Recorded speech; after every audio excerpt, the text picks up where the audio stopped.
Anong nagkamali ng kuha ng kaluluwa? Sinasabi mo bang nagkamali ng kuha ng kaluluwa ang intern nyo rito sa kabilang buhay? At kinuha niya pa talaga ako. Opo, ma'am. Bakit hindi mo nalang sabihing outsourced worker siya? Wala akong pakialam. Pagkakamali nyo to sa trabaho. Ibalik nyo ako ngayon din. Hindi na po sakop ng departamento ko ang sitwasyon ninyo. Bakit hindi po kayo magtanong doon sa window ng muling pagkabuhay sa kabila?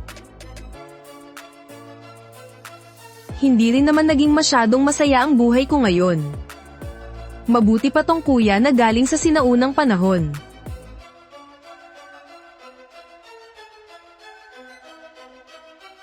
Baka nagkamali rin ng kuha sa kanya mula sa ibang panahon. Nagkamali po sila ng kuha ng kaluluwa ko. Sabi po sa reincarnation window, dito raw ako magtanong tungkol sa muling pagkabuhay.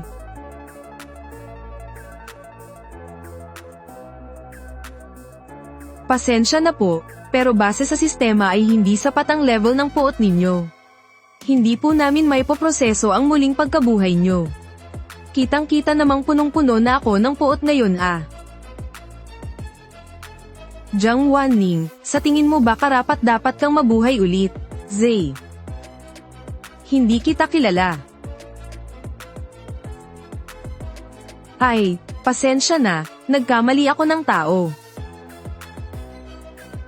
Sira ulo ka ba?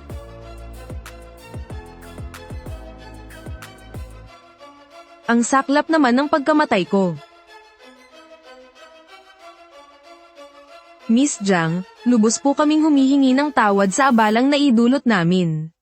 Kung mayroon po kayong kahit anong hiling, sabihin nyo lang po sa akin. Magpadala kayo ng tao para ibalik ako ngayon din, pasensya na po talaga. Nakalagay po rito na hindi na pwede sa muling pagkabuhay ang katawan ninyo, imposible yan. Kaka-medical ko lang noong nakaraang buwan Napakalusog kaya ng katawan ko. Pero nakita ko po rito sa record na noong nabubuhay pa kayo, pumirma po kayo ng isang papeles para i-donate ang mga organ ninyo. Kung ganun, gusto kong mabuhay ulit. Pasensya na po talaga, pero hindi sapat ang level ng puot ninyo. E di gusto kong ipanganak na lang ulit, pasensya na po, pero wala po kayo sa listahan ng mga ipapanganak ulit. Miss Jiang, wag po muna kayong mataranta. Mayroon po ako ritong transmigration experience card. Para makapunta sa ibang dimensyon at makaranas ng panibagong buhay. Transmigration. Sa bagay, ang mabuhay ay isang malaking karanasan lang din naman. Mas exciting pa ang transmigration kaysa mabuhay ulit. Pwede na rin pala yung transmigration. Pero dapat pumayag muna ang opisina nyo sa 3 kondisyon ko. Ano po iyon? Una, bigyan nyo muna ako ng cheat powers. Gaya ng magic spring, inventory space, mind reading, o walang katapusang swerte at iba pa. Sa madaling salita, mas marami, mas masaya, Miss Jiang, kathang isip lang po ang nasa nobela. Wala po talaga kaming mga sinabi nyo. Pero bilang pabuya po, pwede naming gawing imbakan ang bahay na binili nyo noong nabubuhay pa kayo pati na rin. Ang lahat ng gamit doon para magamit nyo bilang inventory space. Okay po ba yun sa inyo? Paano naman ang mga ipon ko? Pinaghirapan ko kayang tipirin ang sarili ko para maipan yun nung nabubuhay pa ako. Hindi nga ako makapagpa-VIP sa mga nobela kaya araw-araw akong nanonood ng ads Kung ganoon po, pwede na kayong mag-online shopping ngayon. Magpapadala na lang po ako ng tao para ipasok sa bahay ninyo ang mga parcel. Okay na po ba yun? Nandito pa pala yung cellphone ko. Sige, basta nakakabili, okay na yan. Bibilhin ko na lahat, pagkain, gamit, mga gamot, bibilhin ko lahat. Huling-hiling na lang, gusto kong maging Gen Z sa susunod kong buhay. Gusto kong maranasan yung pakiramdam na walang pakialam sa mundo at lumalaban ng walang sinasanto. Sige, walang problema. Sana mag-enjoy ka sa paglipat mo ng panahon.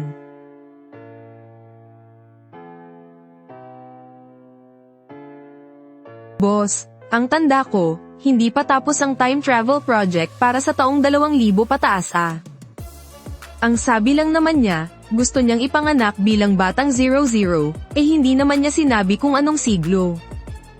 Mga empleyado lang tayo rito. Mas mabuti nang umiwas sa dagdag na trabaho. Matuto ka nga sa akin. O edi mag-aalay ako ng isang segundong katahimikan para sa kanya.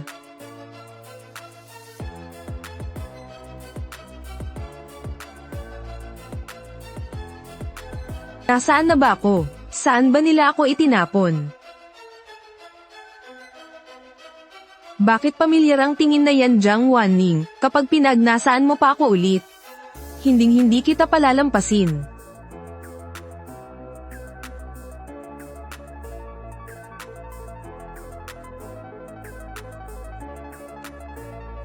Ah. Sira na ang puri ko dahil sa iyo. Paano na ako mabubuhay kung hindi mo ako papakasalan?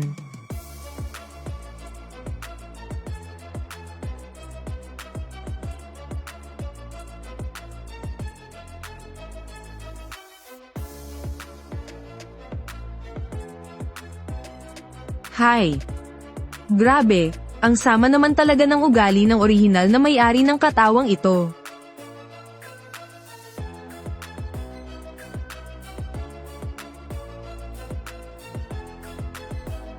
Bakit ba kasi binigyan pa ako ng langit ng pangalawang pagkakataon, tapos sa mismong gabing ito pa ako ibinalik? Shen Shuyan, huwag kang mag-alala. Hinding-hindi na kita pipilitin. Alam kong hirap ka na. Gusto lang kitang tulungan ngayon. Lumayas ka. Hindi ganoong klase ng tulong ang iniisip ko.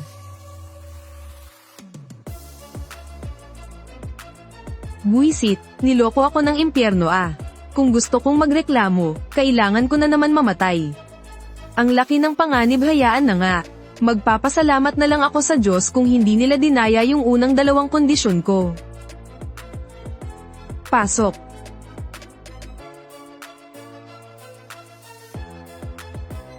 Nandito pa rin ang bahay. Walang kulang sa mga gamit sa loob ng kwarto. Mukhang dumating na rin ang lahat ng mga in-order kong gamit bago ako umalis sa impyerno. Basta nandito ang mga ito, kahit pa napunta ako sa panahon ng taggutom. Hindi na ako matatakot, ho.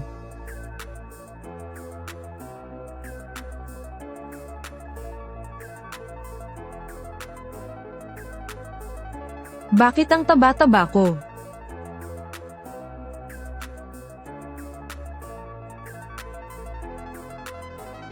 Sa akin ba galing ang bahong ito?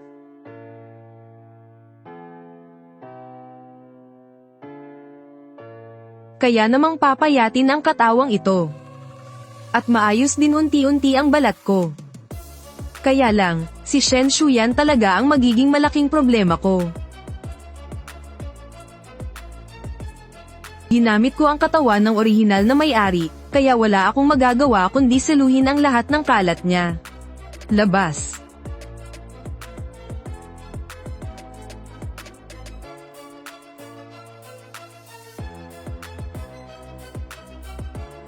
Shen Shuyan.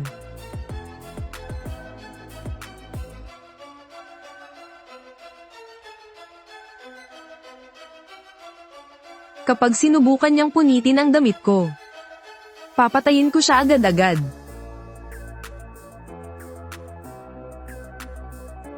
Nilalagyan niya ako ng gamot, bakit parang nagbago ang pagkatao niya? Baka naman bumalik din siya sa nakaraan.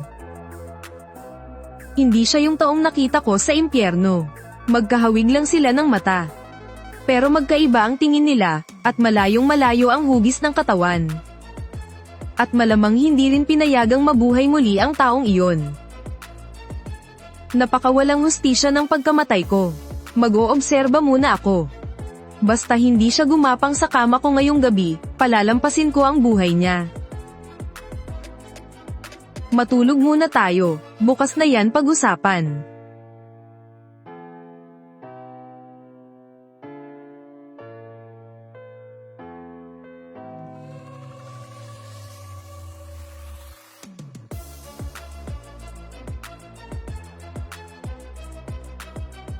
Mukhang hindi nga panaginip ang lahat ng ito.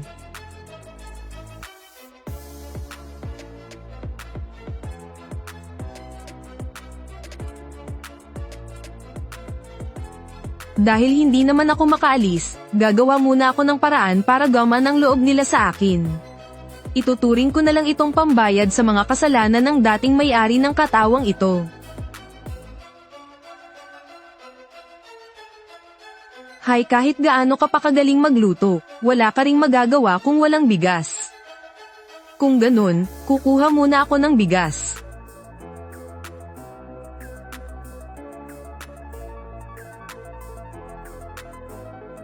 May sakit pa naman si Shen Shuyan ngayon. Ipagluluto ko siya ng mainit na lugaw para lumakas. Mahirap namang ilabas ang ibang mga gamit ngayon.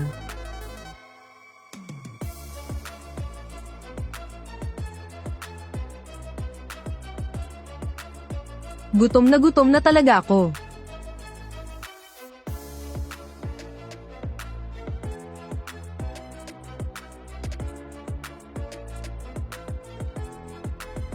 Wan-Ning, ang aga mo namang gumising. Bakit hindi ka pa natulog ng medyo matagal? Inay, ang aga niyo po yatang pumunta rito. Tinawag niya akong inay. Kagabi po kasi, aksidenteng nauntog at nasugatan ang ulo ni Ian. Natutulog pa po siya hanggang ngayon. Ipinagluluto ko po sana siya ng lugaw. Huwag po kayong mag-alala, inay. Nilagyan ko na po ng gamot ang sugat ni Ian. Tumigil na rin po ang pagdurugo. Kailangan niya lang pong magpahinga ng 2 araw, at gagaling din po iyon. Mabuti naman, maraming salamat sa pag-aalaga mo kay pangatlo. Inay, pasensya na po kung dati ay bata pa ako at walang masyadong alam. Sana po huwag niyo nang masamain. Aayusin na po namin ang pagsasama namin mula ngayon. Pakuluan mo na itong 2 itlog at hatiin nyo ni pangatlo. Tingnan mo nga't basang-basa ka na ng pawis. Kainin nyo yan para lumakas kayo. Siya nga pala, noong isang araw ay naiwala ni pangatlo ang ahas mo. Ngayong araw, uutusan ko ang panganay ko na pumunta sa bundok para ihuli ka ng 2 ahas. Nako, hindi na po. Hindi na po ako kakain yan kahit kailan. Inay, parang awa nyo na, huwag na kayong magpadala rito. Bakit naman? Hindi ba't paborito mo ang sabaw ng ahas? Ahaha, hindi na raw kakain kahit kailan. Kapag hindi niya kinain yan, papalitan ko na ang apelyido ko at susunod sa kanya. Ano bang pinagsasasabi mo riyan? Ganyan ka ba makipag-usap sa hipag mo? Wala kang galang. Wan-Ning, pagpasensyahan mo na, sadyang ganyan lang si Dongmei. Huwag mo na siyang patulan. HMP, inay, bakit kayo humihingi ng pasensya sa kanya? Naniniwala ba kayo sa mga kasinungalingan niya? Inay, hindi niyo pa po ba alam?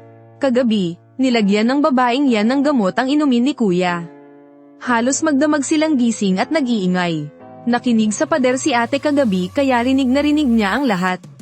Kung hindi kayo naniniwala, tanungin niyo po mismo si ate. Inay, gusto ko lang naman po kasing magkaanak na kami agad kaso, ayaw po ni Ian. Nadala lang po ako ng bugso ng damdamin kaya, Wan-Ning. Ngayong naging tunay na mag-asawa na kayo ni pangatlo, pagbutihin niyo na ang pagsasama ninyo, ha? Itabi mo na yung gamot na iyon, at huwag mo nang gagamitin ulit, ha? Hindi po ako, naiintindihan ko, naiintindihan ng inay ang lahat. Aalis na muna ako, patay. Akala ng biyenan ko, may nangyari na sa amin kagabi. Naku po, kahit anong gawin ko ngayon, hinding-hindi ko na malilinis ang pangalan ko. Katulad pa rin pala ng dati si Ina ang daling maniwala sa mga salita ng babaeng yun. Hindi man lang siya nagtanong sa akin kahit isang salita. Aba! Nagbago na ba talaga ang ugali ni ate? Kung sa karaniwang araw lang. Kanina pa yan tumalon at nakipagsigawan sa akin. Hoy, pasaway na bata, bumaba ka rito.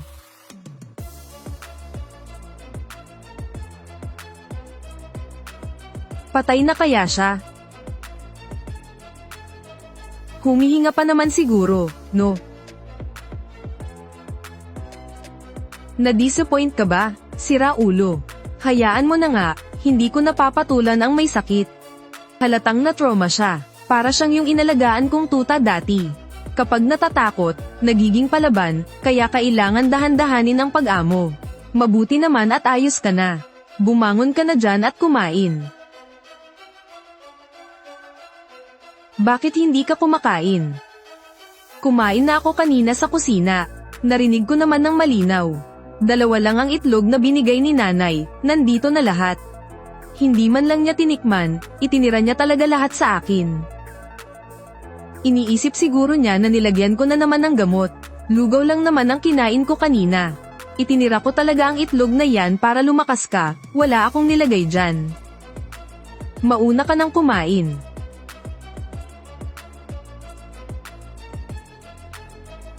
Oh, pwede na ba yan? Shen Shu yan, mag-usap nga tayo. Anong pag-uusapan natin? Tungkol sana sa hinaharap natin. May hinaharap pa ba tayong dapat pag-usapan? Shen Shu yan, aaminin ko, ako talaga ang may mali sa nangyari kagabi. Pero para umabot tayo sa ganito, wala ka man lang bang kahit kaunting kasalanan? Ang tanging kasalanan ko lang, yung niligtas pa kita noong nahulog ka sa tubig. Tama, hindi mo na sana ako niligtas. Kung hindi mo ginawa yun, baka hindi pa namatay ang totoong may-ari ng katawang ito. At paniguradong hindi ako napunta rito para saluhin lahat ng kasalanan niya. Alam kong ako ang may kasalanan ng lahat, pero nangyari na ang nangyari. Kailangan nating pag-usapan at ayusin ito ng paunti-unti, di ba? Hindi ko sana sinuklian ng sama ang kabutihan mo, at hindi sana kita pinilit na pakasalan ako. Pangalawa, hindi sana kita pinainom ng gamot kagabi. Mabuti na lang at walang nangyaring masama dahil doon. Babawi ako sa iyo hanggat kaya ko. Habang nagpapagaling ka pa, hindi mo na kailangang gumawa ng gawaing bahay, at ipapaubaya ko na rin sa iyo ang kama. Ako na ang matutulog sa lapag. Tungkol naman sa pagpilit ko sa iyong pakasalan ako. Naisip ko na rin na hindi talaga maganda kapag pinipilit ang isang bagay. Wala rin akong kakayahang palambutan ng puso mo, kaya papayag na akong makipaghiwalay. Pero hindi ngayon. 1 buwan pa lang tayong kasal, kaya wala tayong mapapala kung maghihiwalay tayo agad. Paano kung sa 1 taon na lang tayo maghiwalay? 1 taon. Pangako, sa loob ng 1 taon, hindi na kita pipilitin pa. Ibibigay ko sa iyo ang buong kalayaan mo. Siyempre, hindi na rin ako magiging pasaway at tamad gaya ng dati. Kung hindi ka naniniwala, pwede nating isulat at gawa ng kasunduan to. Kahapon lang ako nabuhay ulit sa katawang ito, at buo na ang desisyon ko. Kahit anong mangyari, kailangan ko na siyang layuan sa lalong madaling panahon. Ganito na lang, pag-isipan mo muna. Saka mo na ibigay ang pinal na sagot pagkatapos ng ilang araw. Patutunayan ko sa iyo sa pamamagitan ng gawa ko. O sige, usapan yan ha. Panoorin mo ang gagawin ko. Mukhang nag-iba na nga talaga ang babaeng ito ha ha ha. Ano kayang pumasok sa kokot nitong si Jiang Wanning? Abat naglaba pa siya ngayon Nakapagtataka nga, gusto mo bang tawagin para tanungin? Hay nako, wag nyo nang tawagin. Siguradong nahihiya yung lumapit, hindi nyo pa ba alam? Kahapon kasi, may nangyari na kina Jiang Wanning at sa iskolar ng pamilya Shen. Balita ko nga, ang ingay daw nila Paniguradong maglalaba yan ng bedsheet. Totoo ba? May nangyari na talaga. Ang pangalawang manugang mismo ng pamilya Shen ang nagsabi, magsisinungaling ba yon? Balita ko pa nga, nagpadala ng itlog ang biyenan ni Jiang Wanning kaninang madaling araw. TSK, TSK, TSK kaya naman pala. Kapag ang babae talaga nakatikim na, nag-iiba talaga. Kahit ang lakad nag-iba na rin. Ha ha ha. Napaka-inosente naman talaga ng mga tao rito. Walang tao.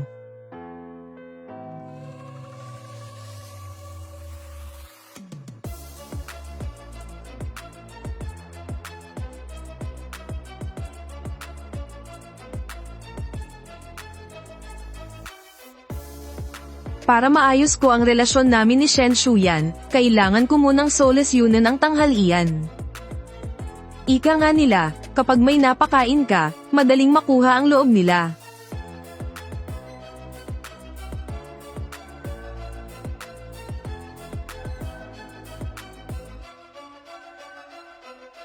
Aha.